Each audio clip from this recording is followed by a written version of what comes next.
Donald Trump is sworn in as the 47th president of the United States. We'll have more on the inauguration ceremony and his first day in office. Ontario's premier responds to Trump's inauguration speech, specifically on tariffs. We'll have more on what Doug Ford has to say. And a man is dead after being found with gunshot wounds following a crash in Mississauga. And Canada's privacy watchdog highlights concerns following a data breach involving a student information system. This is Live at 5.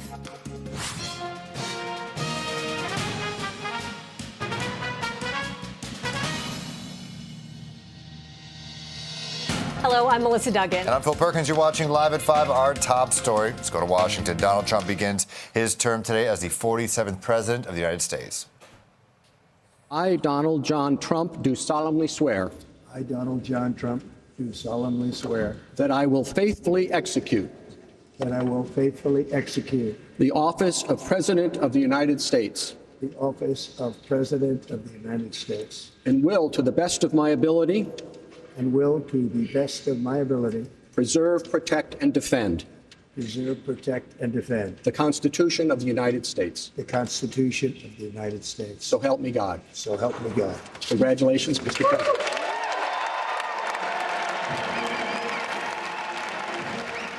Events moving indoors due to cold weather. An inauguration ceremony held inside the Capitol Rotunda in Washington, D.C.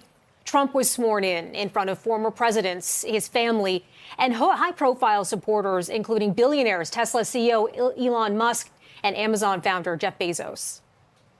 From this day forward, our country will flourish and be respected again all over the world. We will be the envy of every nation, and we will not allow ourselves to be taken advantage of any longer. During every single day of the Trump administration, I will very simply put America first. While not imposing tariffs on Canada right away, U.S. President Trump did make it clear changes are coming on the trade front. I will immediately begin the overhaul of our trade system to protect American workers and families. Instead of taxing our citizens to enrich other countries, we will tariff and tax foreign countries to enrich our citizens.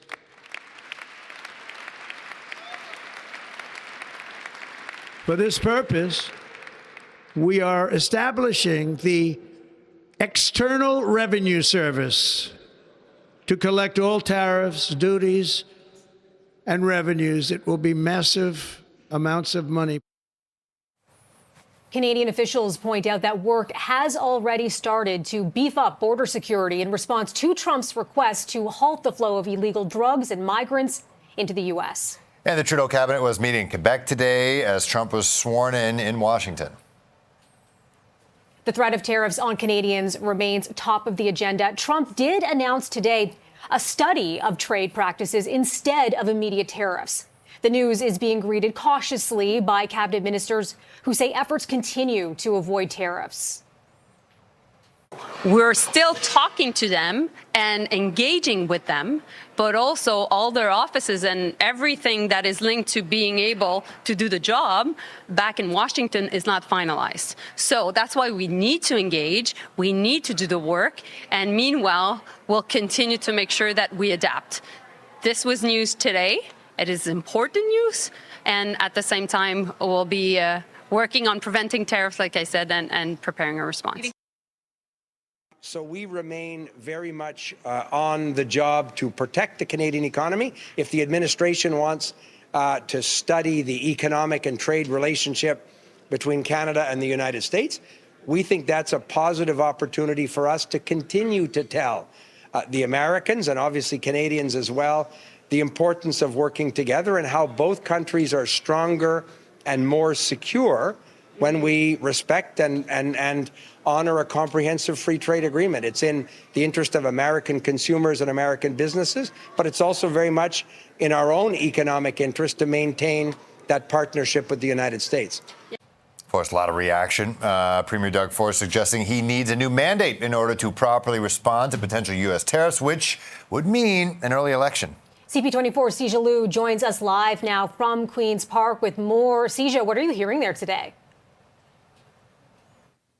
Hi there, Phil and Melissa. Like you mentioned, Premier Doug Ford having some speculation when it comes to that early election, fueling that speculation, saying he needs a new mandate to deal with Donald Trump's tariff threat. Although there is no tariff today, that doesn't mean there is no tariff tomorrow or a month down the road. And Premier Doug Ford says there is more uncertainty today than there was yesterday. He believes a trade war is coming, and that's why he needs this new mandate to tackle this tariff threat. Now, you heard moments ago Trump saying during his inauguration speech, he didn't mention any specific tariff, but said he repeated his intention to create the ERS, the External Revenue Service, which would be a new agency that collects tariffs from foreign sources. And he's also directing federal agencies to evaluate U.S. trade relations with Canada, China, and Mexico. Now, Doug Ford said today he needs that clear mandate and says a massive spending package of tens of billions of dollars would be needed to support industries and workers impacted by the trade war. And he previously estimated that these tariffs, the 25% tariffs on Canadian imports, could cost Ontarians 500,000 jobs. Here's more from what Premier Ford had to say to reporters at Queen's Park today. I need a clear mandate from the people of Ontario to fight against these tariffs, to make sure that we have a loud voice. I'm going to continue communicating with our colleagues down in the United States. I'm going to another conference call right now with the governor of Wisconsin, and we're just going to continue voicing our outrage, if I can call that outrage, how the president is attacking his closest friends and allies. Now, the province's next scheduled election is in June 2026, and Ford has not committed to that timeline. Here's more from NDP leader Marit Stiles on what Ford had to say today. This is not the time. If Mr. Ford sees in that uncertainty an opportunity, then rather than actually caring about the 500,000 people who could potentially lose their jobs, he seems to only be concerned with the loss of one job, and that's his own. And I think that the people of Ontario deserve better than that. But to your question of will we be ready? We will be ready. And every day we are becoming more and more ready and more prepared. But I will say again, I think that what I'm hearing from people is they do not want this chaos and uncertainty at this time. And earlier in the day, Premier Doug Ford also threatened to pull U.S. liquor off shelves at LCBO. So Phil and Melissa, there is still a lot of uncertainty despite those tariffs not being imposed today just yet. Back to you. Yeah, that story continues to develop out of Queen's Park. Thanks so much for that, Seja.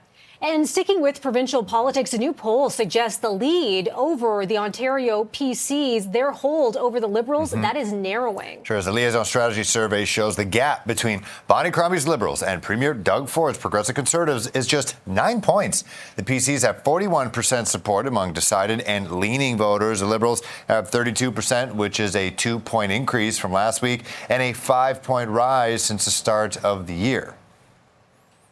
The Premier has been saying he needs a new mandate to combat the tariffs. The tariffs are coming. And of course, today was the first day of the Trump presidency. We were told by the president that Trump tariffs would start on day one. Today is day one, and there are no tariffs. And so if he wanted an off-ramp, if he wanted to slow things down or potentially look to not have this early election, today really was the day to do that. Instead, what we saw was him doubling down on the need for a new mandate. So I think, for better or worse, for him, it looks like an early election is coming. The poll is considered accurate within 2.8%, 19 times out of 20. It is 5:09 right now. It feels like minus 13. You're watching Live at 5 and we come back. A man is dead following a shooting and a collision in Mississauga. After the break, we'll tell you what we know about the crash that turned into a homicide investigation. Peel police say a man who died following a single vehicle collision in Mississauga this morning has been shot. CP24 crime analyst Steve Ryan joins us now with the latest on this investigation. Steve.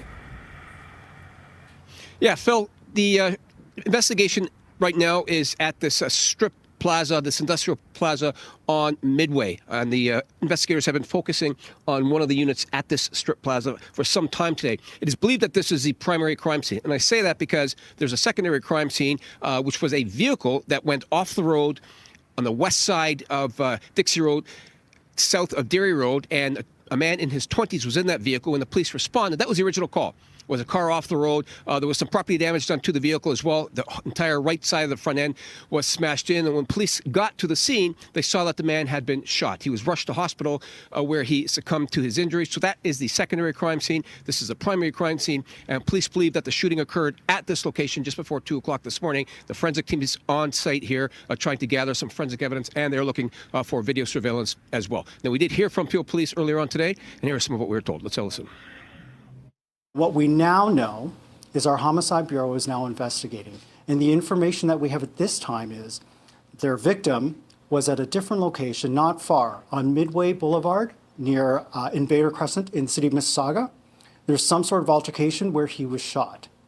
He attempted to flee the area and consequently ended up crashing where the initial motor vehicle collision had occurred. So police are looking for witnesses, of course, anybody that was in the area here around this industrial mall on Midway, or anybody that was on Dixie Road near Derry Road just after 2 o'clock this morning. If you saw anything, you're asked to give the police a call. And the vehicle that this young man was driving in was a white van, and there appeared to be a lot of stuff, packages in the back of that van. The door was open when we arrived on scene. So if you saw a van or you saw something that you think might be suspicious here at this location, give Peel's Homicide a call. I'll send it back to the desk. All right, Steve, Ryan, thank you very much. Appreciate it. Also, one person has been airlifted to hospital following a multi-vehicle crash in Vaughan. It happened this morning on the southbound 400 near Highway 7. Police say traffic was slowing when a car was rear-ended by a large commercial vehicle. The highway was closed for several hours. It has since reopened. The person injured is expected to recover. It's unclear whether any charges will be laid. And a woman is dead after being pulled from a vehicle that plunged into the frigid waters at Ashbridges Bay last night. Police and emergency responders were able to remove the woman and a man from the vehicle. They were rushed to hospital. The woman died while the man is still recovering. 4 police officers were also taken to hospital for cold exposure, but they have since been released. The investigation continues into how and why the vehicle ended up in the lake. Speaking of the frigid temps, the city's warming centers remain open with the frigid temperatures sticking around. The spaces are activated when the temperature hits -5 degrees or winter weather advisories issued. The centers provide resting space for vulnerable people, as well as meals, access to washrooms, and referrals to emergency shelters.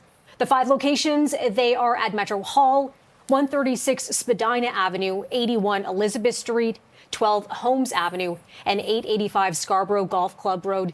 2 surge warming centers that opened this weekend at Cecil Community Center and Jimmy Simpson Recreation Center.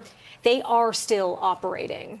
Also, heads up for those who rely on Line 1 to get to and from work. There's early subway closures this week. Yeah, keep this one in mind. Subway service between Lawrence West and St. George. It'll end nightly at 11 o'clock for track work from Monday to Friday. Shuttle buses will be operating. The TTC says DuPont Station will be closed during this time, but all other stations will remain open for customers to purchase fares and connect to surface routes. And the federal privacy watchdog says he's concerned about a data breach involving a student information system used across the country. His office is seeking more information from the U.S.-based company behind the targeted software. Earlier this month, Power School told school boards, including the TDSB, that it experienced a data breach between December 22nd and 28th of last year. It says the incident is contained and that it's taken steps to prevent further unauthorized access or misuse of the affected data. The important thing to keep in mind is that Power School, which is the company that our school board, a number of other school boards across North America use to store student information, have provided assurances to all school boards that they are confident that the information has been deleted and has not been copied elsewhere. So they are confident that it has not appeared on the web, the dark web.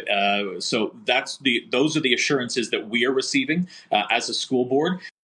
Power School says it's providing services to customers as usual as it continues to investigate the breach and that it takes privacy extremely seriously.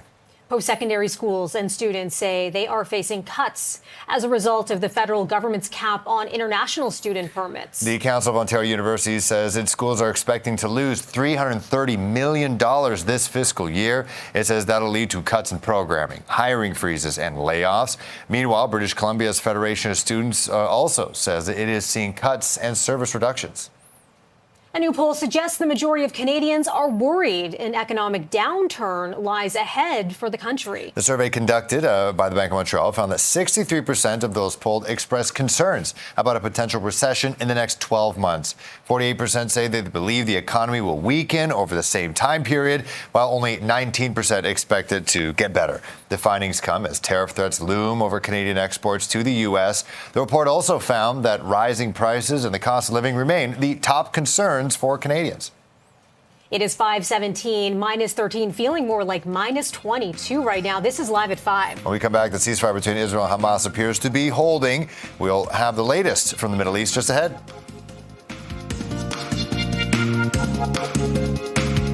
To the Middle East, the newly minted ceasefire between Hamas and Israel appears to be holding as hostages are released. Palestinians are returning to areas that have been heavily destroyed by bombing over the past 15 months as the Israeli military gradually pulls out of Gaza. 90 Palestinian prisoners were freed by Israel early this morning. More aid is also flowing into Gaza, with the UN saying more than 630 trucks entered the Strip. And as that humanitarian aid is getting into Gaza, we're seeing dozens of trucks carrying fuel and other supplies entering the territory's southern city of Rafah today. The United Nations Secretary General says more than 600 trucks did enter Gaza yesterday. Most of the enclave's population is currently living in tent encampments following bombardments that flattened entire neighborhoods. And 3 Israeli hostages were released from Hamas captivity in Gaza yesterday. One hostage freed was 28-year-old Emily Damari, who thanked her family in the large protest movement that advocated for her during her 15 months in captivity. Officials at a hospital that received the hostages said that their conditions was stable. Powerful winds are once again increasing the risk of wildfires in Southern California as people continue to cope with the toll taken by deadly blazes in the Los Angeles area. The wildfire is already torching thousands of homes and killed at least 27 people. Forecasters are warning that conditions will be particularly dangerous in parts of LA County through to tomorrow. Gusts upwards of 100 kilometers an hour are expected. Severe drought across Southern California is also making matters even worse. No rain is in the forecast this week. A teenager in England has pleaded guilty to murdering 3 girls and wounding 10 other people in a stabbing. It happened at a Taylor Swift-themed dance class last summer. The 18-year-old entered the surprise plea today as jury selection was supposed to begin at his trial in Liverpool. He will be sentenced on Thursday. The July 29 stabbing sent shockwaves across the UK and the world and led to a week of widespread rioting across parts of England and Northern Ireland after the suspect was falsely identified as an asylum seeker who had recently arrived in Britain by boat. He was born in Wales. 8 people have been killed in a fire at a nursing home in the Serbian capital. Police say the fire is believed to have been started intentionally by a resident who was killed in the blaze. 7 other people were injured in the fire, which engulfed over a third of the facility. 30 people were in the home located in a rural area at the time of the fire. It is 5:22. And it is -13, feeling like -22 right now, Phil. Yeah. Hold one. This is Live at 5. Well, the holidays behind us, the bills, they're pouring in. After the break, we'll tell you what Blue Monday is all about and how you can fight the winter blues. Mondays, they can often give people the blues, but today it is supposed to be the worst of all of them. Yeah, the most Monday of all Mondays. January 20th is Blue Monday. It's often described as the saddest day of the... That guy looks very sad. The day gets its name as it signals the time when the holidays are over. Bills, they're not over. They're coming in. There's a common feeling that nothing but winter lies ahead. CP24 spoke with a psychotherapist to get some advice on what people can do to keep the winter blues at bay. One of the things is you can create a morning happy routine or practice. And really, the way how I like to look at it is even if it's just having a curated playlist of music that is uplifting, that's something that's important, stretching and moving your body. And again, it doesn't have to be something overly complicated, just something really simple that really helps, again, increase your mood, decrease some of that stress, and just help you kind of set a great intention for the day. So, Melissa, what do you do to stay happy in these tough times? So I've been watching the people behind me here skating, and I'm thinking they're bundled up, they're going outside, they're not staying indoors, isolated, that really helps. That does put a downer for sure. Yeah, being outside. Yeah, I took my kids skiing on Friday. Okay. So it makes winter somewhat of an option to still be active. Yeah. You know, I think that's fun. There's something about like acknowledging it too. Yeah. And saying that we're all sort of feeling it. Like you're not in it alone. Like, yeah, it feels like minus 22 outside right now. Like we're all feeling it. We're all suffering. We all know in a couple months, unfortunately it's months, you know, we'll all be out at like Trinity Bellwoods and, you know, hanging out, playing ultimate frisbee or something. Is that what people do? People would do that, enjoying that. And also just pay your bills as well. Try to pay your bills as much as you can. The most high interest rate first. Yeah. Good tips. Yeah, I'm not a financial advisor. I was like, if you want to, you know, tone down the sadness for bills. Anyways, we talk about being active outside. The colder weather is being welcomed by skiers and snowboarders, as we're talking about. Yeah, nice. The city-run Earl Bale Ski and Snowboard Center opened for the season today. Residents can rent equipment and they can take lessons. The slopes, they're set to be open until March 16th. But the city is reminding people that the daily operation depends on weather and snowfall, of course. So yeah, go do that. Go be active. It's good. Hey, the Blue Jays, they're active. Finally, in the offseason, they have reportedly reached an agreement with free agent outfielder Anthony Santander. Yeah, so this is good news, right? Yes. Santander, who was one of the best hitters left on the market, spent the first 8 seasons of his career with the Baltimore Orioles. The 30-year-old made his first All-Star game last year, finishing with a career-high 44 home runs and 102 runs batted in. The deal is reportedly for 5 years and over $90 million. We could use some of that hot back. Like, it's not a sad Monday for him.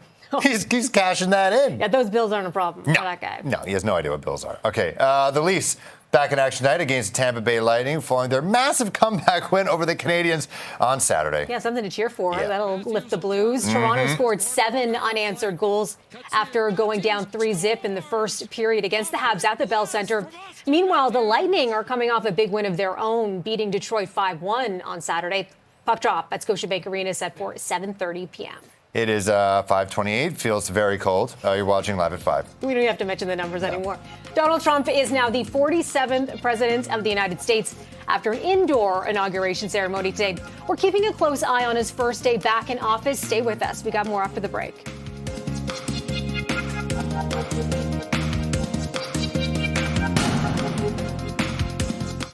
Donald Trump is sworn in as the 47th president of the United States. We'll have more on the inauguration ceremony and his first day in office. The Ontario Premier responding to Trump's inauguration speech, specifically on tariffs. We have more on what Doug Ford had to say. A man is dead after being found with gunshot wounds following a single vehicle crash in Mississauga. Canada's privacy watchdog highlighting concerns following a data breach involving a student information system. This is Live at 5.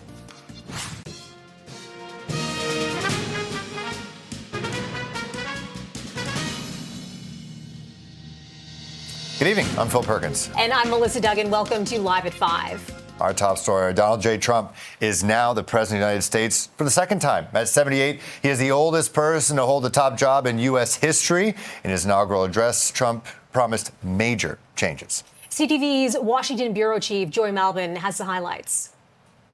Ladies and gentlemen, the president-elect of the United States.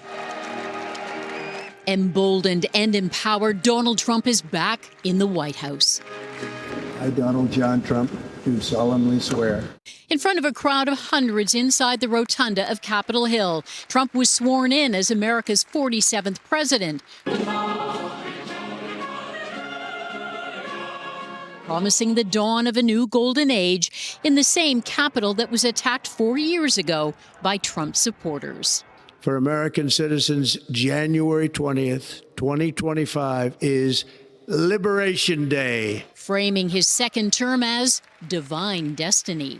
Just a few months ago in a beautiful Pennsylvania field, an assassin's bullet ripped through my ear. But I felt then, and believe even more so now, that my life was saved for a reason. I was saved by God to make America great again. Trump is promising massive changes on day one, including executive orders to declare national emergencies, dealing with the migrant crisis on the southern border, increasing oil and gas drilling. We will drill, baby, drill. And overhauling America's trade, including tariffs on foreign countries. Instead of taxing our citizens to enrich other countries, we will tariff and tax foreign countries to enrich our citizens. But as Trump promised to enrich Americans, it was the richest who were front and center. America, America. As celebrities and some of the world's wealthiest mingled next to past presidents, as both of Trump's electoral opponents looked on. The future is ours, and our golden age has just begun. One word President Trump did not say in his speech: Canada. With the threat of a possible trade war looming, the president made no mention of his country's largest trading partner. Joy Melvin, CTV News, Washington. Before he was former U.S. President Joe Biden, he used his final hours in office to issue preemptive pardons to people who could face potential retribution by the Trump administration. Retired General Mark Milley, Dr. Anthony Fauci, and members of the House committee that probed the 2021 attack on the Capitol are among those to receive pardons. Milley is the former chairman of the Joint Chiefs of Staffs and described Trump as a fascist. Fauci, of course, coordinated the U.S. response to COVID-19 and earned Trump's ire when he refused to back up unfounded claims that he made. The pardons come after Trump warned that he had a so-called enemies list. Pope Francis blasted Trump's promise to conduct mass deportations of immigrants during an appearance on an Italian talk show. The pontiff describing the plan as a disgrace and not the way to resolve migration issues in the U.S. This isn't the first time Francis has taken issue with Trump's anti-immigration rhetoric. During the 2016 campaign, the Pope called Trump's plan to build a wall along the border with Mexico not Christian. And the Trudeau cabinet was meeting in Quebec today as Trump was sworn in Washington. The threats of tariffs on Canadians remains top of the agenda. Trump said today that he announced a study of trade practices instead of immediate tariffs. The news, it's being cautiously greeted by cabinet ministers who say efforts continue to avoid tariffs. There was no conversation today, but because everybody was at the swearing in. But definitely I'm speaking this week to Marco Rubio. I'm heading to Washington in the coming days, and we'll continue to engage. I've been, and I know Dom has been in contact with Howard Lutnick as well. Tom Homan, the borders are also over the weekend. So there is a level of disorganization that is linked to any transition. It is normal. We're adapting. So we remain very much on the job to protect the Canadian economy. If the administration wants to study the economic and trade relationship between Canada and the United States, we think that's a positive opportunity for us to continue to tell the Americans, and obviously Canadians as well, the importance of working together and how both countries are stronger and more secure when we respect and honor a comprehensive free trade agreement. It's in the interest of American consumers and American businesses, but it's also very much in our own economic interest to maintain that partnership with the United States.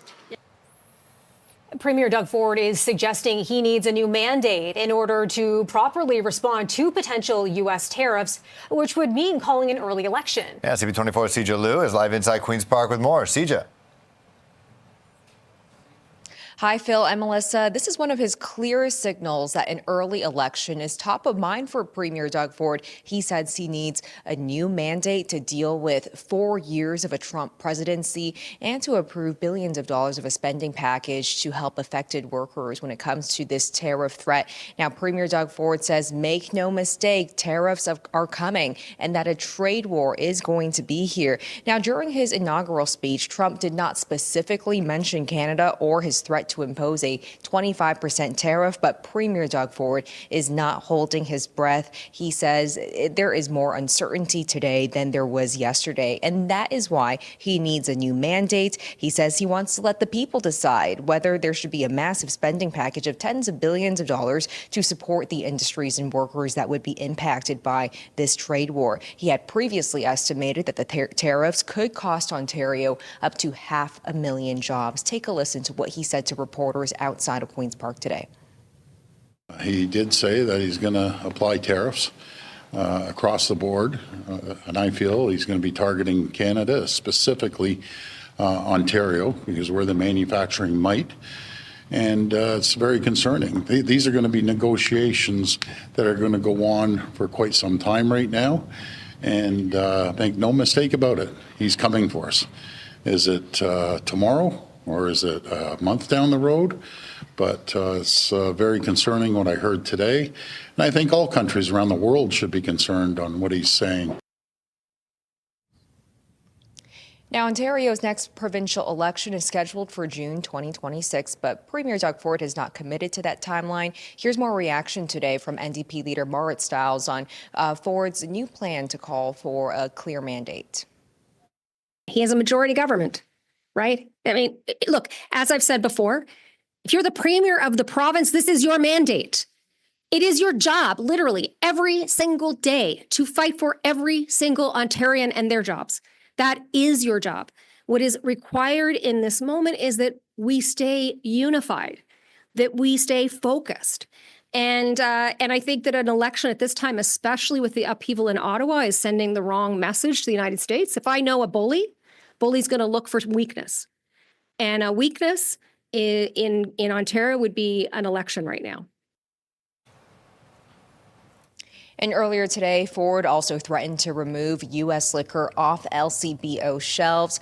So Phil and Melissa, although there is still no tariff in place today, the messaging from Ford seems to be the same. Back to you. Thanks so much for that, CJ. Appreciate that update from Queen's Park. A new poll, keeping with this study, by the way, the story, by the way, suggests the lead the Ontario PCs hold over the Liberals is narrowing. Yeah, Liaison Strategy survey shows that the gap between Bonnie Crombie's Liberals and Premier Doug Ford's Progressive Conservatives is just 9 points. The PCs have 41% support among decided and leaning voters. The Liberals have 32%, which is a 2-point increase from last week and a 5-point rise since the start of the year. We've really seen for the last few weeks as the NDP and the PCs have been trading a lead in Niagara region, in Hamilton and southeastern Ontario, where we've been seeing the NDP in the lead, then the PCs in the lead. It might flip back next week. We'll have to wait to see. But the big signs of concerns for Doug Ford's Conservatives are, of course, in Toronto, where they're now trailing by 10 points. Liberals are ahead by 10 points there. Northern Ontario, they're tied with the NDP for 30%, but that's only good for second place. The Liberals there at 35%, and their lead in the 905 region has been eroding week over week. Well, the poll is considered accurate within 2.8%, 19 times out of 20. Some controversy involving Elon Musk for a gesture he made on stage during a post-inauguration celebration in Washington today. There are elections that come and go. Some elections are, important. Some are not. But this one, this one really mattered. And I just want to say thank you for making it happen. Thank you.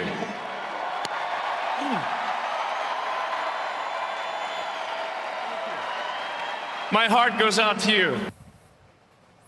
So Musk has been chosen by Trump to lead the newly formed Department of Government Efficiency, or DOGE, an advisory committee designed to help restructure the U.S. government. The department has already been targeted by a lawsuit claiming that the private group is operating without complying with federal transparency laws. It is 5:41 and -13, feeling more like -22. This is Live at 5. When we come back, a man is dead following a shooting that resulted in a crash in Mississauga. After the break, we'll tell you what we know about the crash that turned into a homicide.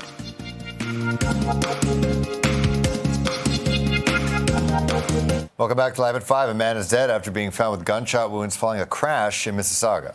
Police were called to Dixie Road south of Derry Road around 2 a.m. for a single vehicle crash. The van had gone into the ditch. 24-year-old Gurvinder Singh of Caledon was taken to hospital but died. Investigators say he was shot in a nearby industrial area and crashed after driving away.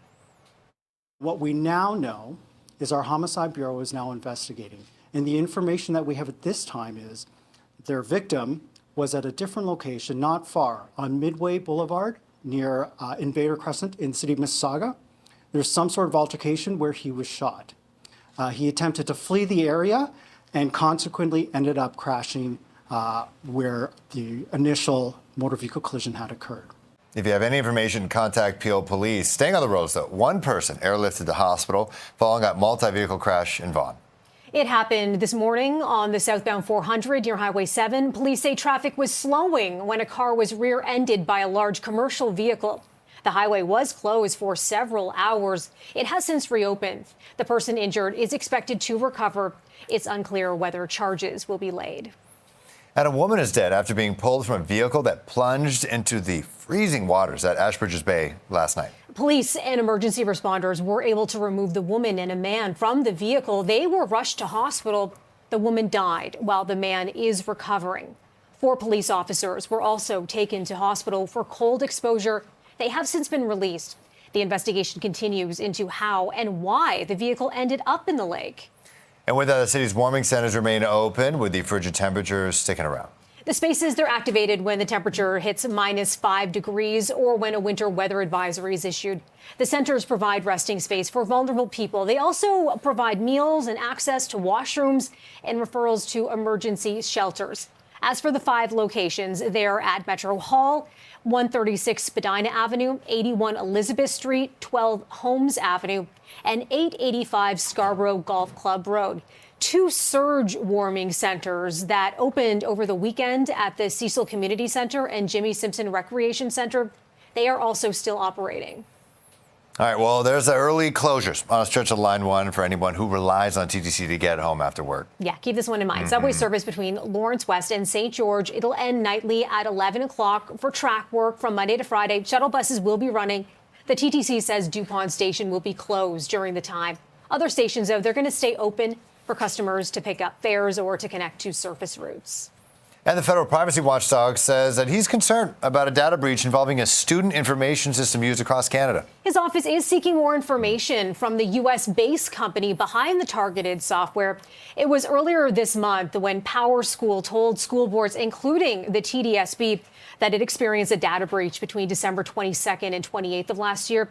It said the incident is contained and that has taken steps to prevent further unauthorized access or misuse of the affected data. We did express our concern over the timeline of when we were notified, but they said they had been looking into it for some time, during that time confirming the information that may have been accessed prior to notifying boards. But yes, we did share our concern over the length of time it took between the alleged breach and then the notification of all school boards. Power School says it's providing services to customers as usual as it continues to investigate the breach and that it takes privacy, quote, extremely seriously. Sticking with schools, post-secondary schools and students say they're facing cuts as a result of the federal government's cap on international student permits. Council of Ontario University says its schools are expecting to lose $330 million this fiscal year. It says that that'll lead to cuts in programming, hiring freezes, and layoffs. Meanwhile, British Columbia's Federation of Students also says it is seeing cuts and service reductions.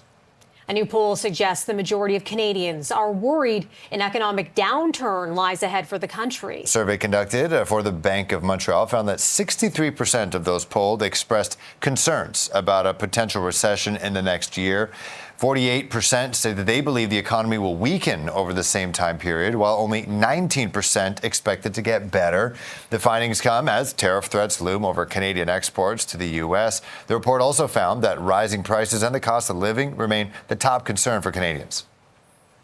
It is 5:48, -13, feeling like -22. This is Live at 5. We come back, the ceasefire between Israel and Hamas appears to be holding. We'll have the latest in the Middle East just ahead. And we're taking you live now to Washington, D.C., where we continue to follow Donald Trump's inauguration. This happening right now inside Capital One Arena. Let's listen in live.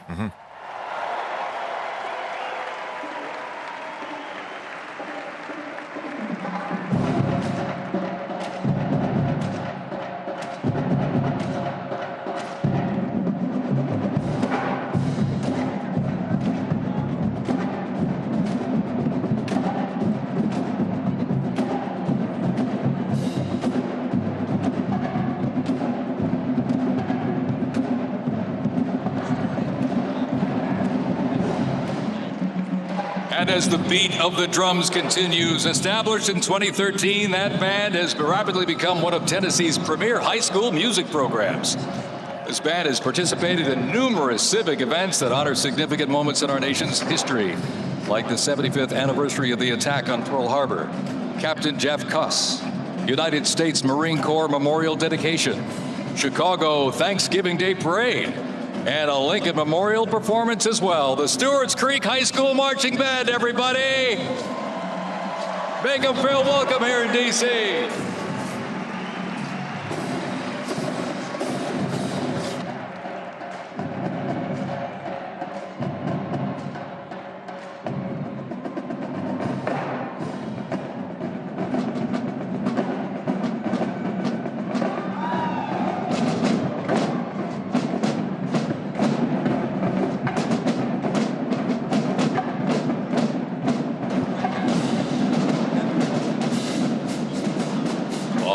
Ladies and gentlemen, now welcoming the Mississippi Valley State University Band.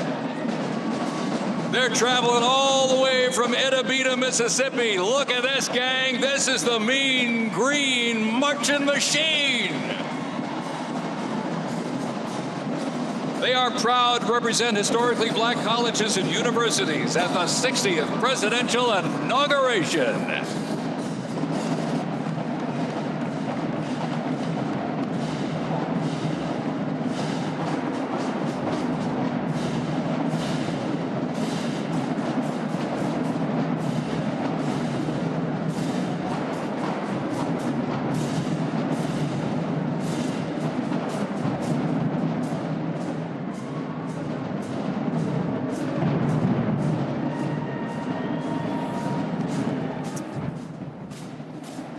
All right, this is a live look at Capital One Arena where Donald Trump, J.D. Vance, they're being welcomed into the White House. Mississippi Valley State Marching Band.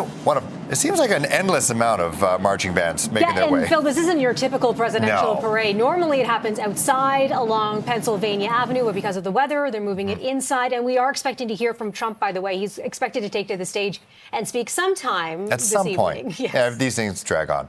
Okay, but let's switch gears right now. Go to the Middle East. The newly minted ceasefire between Hamas and Israel appears to be holding as hostages are being exchanged. Palestinians are returning to areas that have been heavily destroyed by bombing over the past 15 months. As the Israeli military gradually pulls out of Gaza, 90 Palestinian prisoners were freed by Israel earlier this morning. More aid is also flowing into Gaza, with the UN saying more than 630 trucks entered the strip.